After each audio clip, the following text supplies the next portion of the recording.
வணக்கம். ஜூன் 26ஆம் தேதி இன்னைக்கான 2வது பதிவு. பங்குச்சந்தையில் நடந்த சில விஷயங்களை விரைவாக பார்க்கலாம். முக்கியமான தகவல், நான் செபி ரெஜிஸ்டர்ட் அட்வைசர் கிடையாது. நம்ம சேனல்ல இருந்து எப்போதுமே ஸ்டாக் ரெக்கமெண்டேஷன்ஸ் கிடையாது. யூடியூப் சேனல் மட்டும் இல்லைங்க, மற்ற சோஷியல் மீடியா பிளாட்ஃபார்மான இன்ஸ்டாகிராம், வாட்ஸ்அப், டெலிகிராம்ல இருந்து கூட நாம ஸ்டாக் ரெக்கமெண்டேஷன்ஸ் வழங்குவதில்லை. மேலும் பணத்தை வாங்கிட்டு எந்த சேவையும் வழங்குவது இல்லை. பல போலியான குரூப் இயங்கிட்டு இருக்கு. தயவு செய்து ஜாகிரதையாக இருங்க. இந்த வீடியோவில் காட்டக்கூடிய அனைத்து கம்பெனிகளும் வெறும் இன்ஃபர்மேஷனல் பர்பஸ்க்காக மட்டுமே முதலீடு செய்யுங்கன்னு சொல்கிற வீடியோ கிடையாது. எந்த ஒரு முதலீட்லையும் ரிஸ்க் இருக்கும். ரிஸ்க் புரியாமல் இன்வெஸ்ட் செய்யாதீங்க. ரிஸ்க் புரியலனா தயவு செய்து இன்வெஸ்ட்மெண்ட்டை தவிர்த்துருங்க. நம்ம ருபி டிரைவர் சேனலை ஆதரிக்கிற அனைத்து நல்ல உள்ளங்களுக்கும் நன்றி. சில இண்டிவிஜுவல் ஸ்டாக்ஸ் மற்றும் செய்திகள் விரைவாக பார்க்கலாம். மகாராஷ்டிரா அரசு மின் கட்டணத்தை குறைக்க இருக்கிறாங்கன்னு என்டிடிவியில் அப்டேட் கொடுத்துருக்காங்க. அடுத்த 5 ஆண்டில் 26% குறைக்க இருப்பதாக திட்டம் வைத்திருக்கிறாங்க. அதோடைய பாகமாக முதல் ஆண்டில் 10% குறைக்க இருக்கிறாங்கன்னு என்டிடிவியில் சொல்லியிருக்கிறாங்க. முதல் முறையாக அந்த மாநிலம் மின் கட்டணத்தை குறைக்கிறாங்கன்னு அதே செய்தியில் சொல்லியிருக்கிறாங்க. பிஎஸ்சி குறித்து என்டிடிவி ப்ராஃபிட்லேருந்து கிடைத்த ஒரு தகவல், செபி அபராதம் விதிச்சிருக்கிறாங்க. 25 லட்சம் ரூபாய் அபராதம் விதிச்சிருக்கிறாங்க.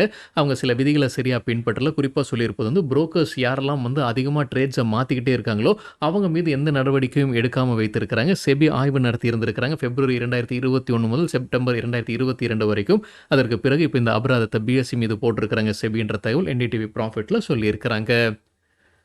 சைனா மற்றொரு நடவடிக்கையை எடுத்திருக்கிறாங்கன்னு எக்கனாமிக் டைம்ஸ்லேருந்து கிடைத்த ஒரு தகவல். இந்தியாவுக்கு அவங்க ஏற்றுமதி செய்துக்கிட்டு இருந்த ஸ்பெஷாலிட்டி ஃபர்டிலைசர்ஸை அவங்க நிறுத்தியிருக்கிறாங்க. கடந்த 2 மாதமாக இது நிறுத்தியிருக்கிறாங்கன்ற தகவல் எக்கனாமிக் டைம்ஸில் சொல்லியிருக்கிறாங்க. பழங்கள், காய்கறிகளுடைய உற்பத்தி அதிகரிப்பதற்காக பயன்படுத்தக்கூடிய ஸ்பெஷாலிட்டி ஃபர்டிலைசர்ஸ் இது. இந்தியா இறக்குமதி செய்யக்கூடிய இந்த ஃபர்டிலைசர்ஸில் 80% சைனாவில் தான் வருது. ஸோ சைனா புது கட்டுப்பாடுகளை அதிலையும் விதிச்சிருக்கிறாங்கன்னு எக்கனாமிக் டைம்ஸில் அப்டேட் கொடுத்துருக்குறாங்க. பாலிசி பஸாருடைய பேரண்ட் கம்பெனி பிபி ஃபின்டெக் குறித்து மணி கண்ட்ரோல்லேருந்து கிடைத்த ஒரு தகவல். பிளாக் டீல் நடந்திருக்குன்னு சொல்லியிருக்காங்க. காலையில் வீடியோவில் நம்ம செய்தி பார்த்துருந்தோங்க. பிளாக் டீல் நடப்பதற்கான வாய்ப்பு இருக்குது. துணை நிறுவனர்கள் ஷேர்ஸை விற்பனை செய்வதற்கான வாய்ப்புகள் இருக்குன்னு செய்தி பார்த்துருந்தோம். இப்போ பிளாக் டீல் நடந்திருக்கு. ஆனால் யார் வாங்கியிருக்கிறாங்க, யார் விற்பனை செய்திருக்காங்கன்றது உறுதியாகலை. 920 கோடி ரூபாய்க்கான ஷேர்ஸ் கைமாறி இருக்குது. 50.5 லட்சம் ஈக்விட்டி ஷேர்ஸ், அதாவது 1.1% ஈக்விட்டி ஷேர்ஸ் கைமாறி இருப்பதாக மணி கண்ட்ரோலில் தகவல் கொடுத்துருக்குறாங்க. கோஃபோஜ்லையும் ஒரு பிளாக் டீல் நடந்திருக்குன்னு மணி கண்ட்ரோலில் சொல்லியிருக்கிறாங்க. 1.46% ஈக்விட்டி ஷேர்ஸ், அதாவது 9.77 லட்சம் ஈக்விட்டி ஷேர்ஸ் கைமாறி இருக்குது. ஒட்டுமொத்த மதிப்பு 183.3 கோடி ரூபாய்க்கான ஷேர்ஸ் கைமாறி இருக்குது. ஒரு ஷேருடைய விலை 1876 ரூபாய் 50 பைசான்னு கைமாறி இருப்பதாக சொல்லியிருக்கிறாங்க மணி கண்ட்ரோலில். மொபிக்விக் சிஸ்டம்ஸ்லையும் பிளாக் டீல் நடந்திருக்குன்னு மணி கண்ட்ரோலில் சொல்லியிருக்காங்க. கிட்டத்தட்ட 9% ஸ்டேக் ஷேர்ஸ் கைமாறி இருக்குது. 69.76 லட்சம் ஈக்விட்டி ஷேர்ஸ் கைமாறி இருக்குது. ஒட்டுமொத்த மதிப்பு 161.2 கோடி ரூபாய். ஒரு ஷேரோட விலை சராசரியாக 231 ரூபாய்னு ஷேர்ஸ் கைமாறி இருப்பதாக சொல்லியிருக்கிறாங்க மணி கண்ட்ரோலில். நெட்1 அப்ளைட் டெக்னாலஜிஸ் நெதர்லாண்ட்ஸ் மொபிக்விக் சிஸ்டம்ஸுடைய ஷேர்ஸை விற்பனை செய்திருப்பதற்கான வாய்ப்புகள் இருக்குன்னு மணி கண்ட்ரோலில் சொல்லியிருக்கிறாங்க. யார் வாங்கியிருக்கிறாங்க, யார் விற்பனை செய்திருக்காங்கன்றது இன்னும் உறுதியாகலைங்க. ஆனால் நெட்1 அப்ளைட் டெக்னாலஜிஸ் நெதர்லாண்ட்ஸ் விற்பனை செய்திருப்பதற்கான வாய்ப்புகள் இருக்குன்னு மணி கண்ட்ரோலில் தகவல் கொடுத்துருக்குறாங்க. உள்ளூர் டிஃபென்ஸ் ஸ்டாக்ஸ் ஃபோக்கஸில் இருப்பதற்கான வாய்ப்பு இருக்குன்னு மணி கண்ட்ரோலில் சொல்லியிருக்கிறாங்க. என்ன காரணம்னா, நேட்டோ டிஃபென்ஸ்க்கு ஒதுக்கக்கூடிய நிதியை உயர்த்துறாங்க. இப்போ 2% ஜிடிபியுடைய 2% நிதியாக ஒதுக்குறாங்க டிஃபென்ஸ்க்கு. அது 5% உயர்த்துறாங்க 2035 தகவல் மணி கண்ட்ரோலில் கொடுத்துருக்காங்க. அதனால் உள்ளூரில் இருக்கக்கூடிய டிஃபென்ஸ் ஸ்டாக்ஸ் பயன்பெறுவதற்கான வாய்ப்புகள் இருக்குன்னு சொல்லியிருக்கிறாங்க. இந்தியன் ஆயில் கார்ப்பரேஷன் மற்றும் சென்னை பெட்ரோலியம் கார்ப்பரேஷனுடைய ஒரு ஜாயிண்ட் வெஞ்சர் குறித்தான அப்டேட் மணி கண்ட்ரோல்லேருந்து கிடைத்தது. நாகப்பட்டினம் ப்ராஜெக்ட் தாமதம் ஆகும்னு சொல்லியிருக்கிறாங்க. இப்போ மணி கண்ட்ரோலில் நாகப்பட்டினத்தில் அவங்க இன்டகிரேட்டட் ரிஃபைனரி மற்றும் பெட்ரோகெமிக்கல் பிளான்ட் அமைப்பதற்கான திட்டத்தில் இருக்கிறாங்க.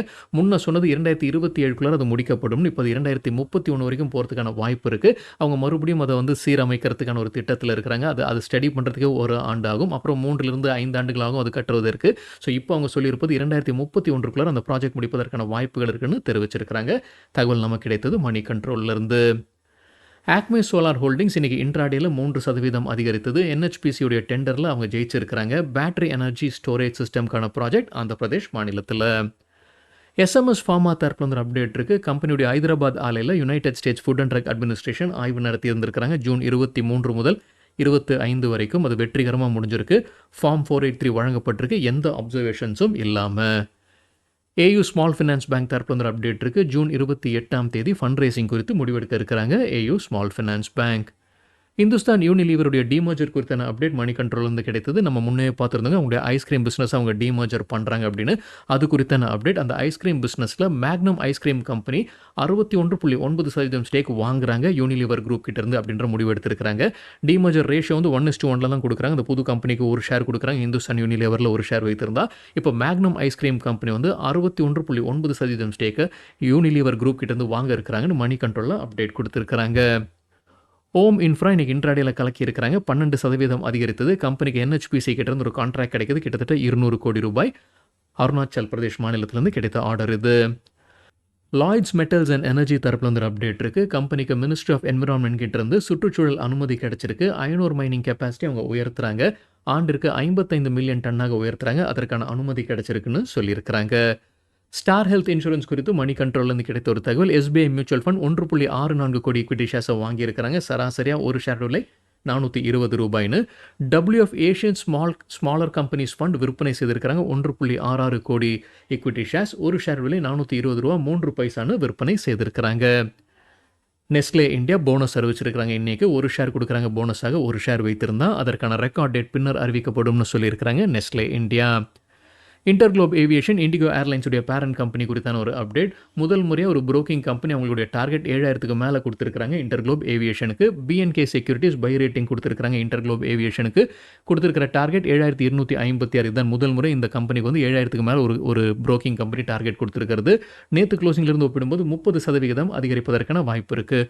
ஒட்டுமொத்தமாக 24 அனலிஸ்ட் கவரேஜ் கொடுத்துருக்காங்க இன்டர்குளோப் ஏவியேஷனுக்கு. அதில் 20 பேர் பை ரெக்கமெண்டேஷனும் 2 பேர் ஹோல்டு ரெக்கமெண்டேஷனும் 2 பேர் செல் ரெக்கமெண்டேஷன் வழங்கியிருக்கிறாங்க. அதானி என்டர்பிரைசஸ் தரப்புல வந்து ஒரு அப்டேட் இருக்குது. அவங்க நான் கன்வெர்ட்டபிள் டிபெஞ்சர்ஸ் பப்ளிக் இஷ்யூ வழியாக ஃபண்ட் ரைசிங் செய்கிறாங்க.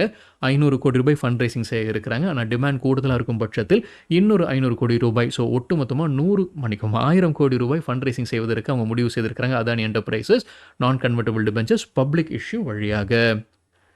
JSW ஸ்டீல் குறித்து CNBC TV 18லேருந்து கிடைத்த ஒரு தகவல். மே 2 சுப்ரீம் கோர்ட் ஆர்டர் பாஸ் பண்ணியிருந்தாங்க. JSW ஸ்டீல் வந்து பூஷன் பவரை டேக் ஓவர் பண்ணுறதுக்கான ரெசல்யூஷன் பிளானை அவங்க ரத்து செய்திருந்தாங்க சுப்ரீம் கோர்ட். இப்போ JSW ஸ்டீல் மறுபடியும் ஒரு ரிவ்யூ பெட்டிஷன் கொடுத்துருக்காங்க. இது குறித்துன்னு CNBC TV 18ல் அப்டேட் கொடுத்துருக்காங்க. டெக்ஸ்மேக்கோ ரயில் குறித்து காலையில் வீடியோவில் நம்ம செய்தி பார்த்துருந்தோம். கேமரூன் நாட்டிலிருந்து 535 கோடி ரூபாய்க்கான கான்ட்ராக்ட் கிடைச்சது. வேகன் சப்ளை செய்யக்கூடிய கான்ட்ராக்ட் மற்றும் மெயின்டெனன்ஸ் கான்ட்ராக்ட். இன்னைக்கு இன்ட்ராடேல 9% அதிகரித்தது டெக்ஸ்மேக்கோ ரயில். தேஜஸ் நெட்வொர்க்ஸ் இன்னைக்கு இன்ட்ராடேல 5% அதிகரித்தது. டாடா நிறுவனம். எக்கனாமிக் டைம்ஸ்லேருந்து கிடைத்த ஒரு தகவல். ஜப்பான் நாட்டை சார்ந்த ரகுட்டன் சிம்பனியுடன் அவங்க ஒரு பார்ட்னர்ஷிப்பில் வராங்க.